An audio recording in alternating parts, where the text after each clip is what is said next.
అందరికీ నమస్తే అండి. ఇవాళ నేను మీకు ఆంధ్రప్రదేశ్ పల్నాడు జిల్లా నరసరావుపేట మండలంలో ఉన్న ములకలూరు గ్రామంలోని శ్రీ నిదానంపాటి అమ్మవారి ఆలయాన్ని చూపించబోతున్నాను. ఫస్ట్ వినాయకుడి గుడిని చూడండి. గుడి ప్రాంగణం బయట వైపే వినాయకుడి గుడి, ఒక రావి చెట్టు కింద చిన్న చిన్న విగ్రహాలు, వెంకటేశ్వర స్వామి, తులసి కోట ఇవన్నీ ఉన్నాయన్నమాట. ఎవరో పెట్టున్న విగ్రహాలాగా. ఇది ప్రాంగణం అన్నమాట. చూడండి, బయట ఇది ఆవరణ, చుట్టూ ప్రశాంతమైనటువంటి ప్రకృతి.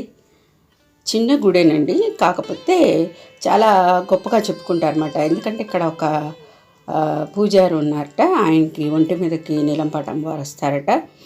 ఆవిడ ప్రశ్నకి జవాబు చెప్తారన్నమాట. ఎవరైనా భక్తులు ఆర్తితో వచ్చి అడిగితే వాళ్ళ సమస్యలకు సమాధానాలు చెప్తారట. చాలామంది ఇక్కడికి వచ్చి నిద్ర చేసి పొంగళ్ళు చేసి అమ్మవారికి సమర్పించుకొని కూడా వెళుతూ ఉంటారు.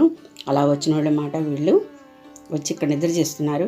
చూడండి, ఈ విశాలమైన ప్రాంగణంలో ఆవు పెద్ద షెడ్డులాగా వేశారు, గోశాలలాగా. అక్కడ పెద్ద ఆవు విగ్రహం ఉంది. చుట్టూతా అలా తలుకులతో చక్కగా తోరణాల్లా కట్టారు. వీళ్ళండి నిద్ర చేయడానికి వచ్చిన వాళ్ళు అన్నమాట. పిల్లలతో పాటు వచ్చారు, అమ్మవారికి ఏదో మొక్కుకున్నారు. ఆవు చూడండి, పెద్దది విగ్రహం, అట్లా గోశాలలా కట్టారు. ఆ ముందు చిన్న చిన్న దూడలు కూడా ఉన్నాయి, ఒక దూడ ఒక ఎద్దు అలా కూడా ఉన్నాయి. చుట్టూ ప్రాంగణంలో కూడా చిన్న చిన్న విగ్రహాలు ఉన్నాయి. ఇదేనండి అమ్మవారు ఒక గర్భగుడిలో ఉన్నారు. ఎప్పుడు కూడా నీలంపాటి అమ్మవారు పుట్ట రూపంలో ముందు వేలుస్తారట. అక్కడ ఆమెకి పైన టాప్ ఉండకూడదంట, అందుకని ఒక వేప చెట్టు కింద ఒక పుట్టలాగా వెలిసారట మొదటి ఇక్కడ. తర్వాత విగ్రహ ప్రతిష్ఠ చేశారు.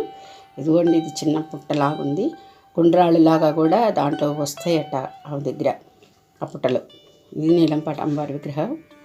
పెద్ద నాగపడగ ఉందన్నమాట వెనకాల, అది సిమెంట్తో కట్టారు. త్రిశూలం, పక్కనే శివుడి విగ్రహం కూడా ఉంది.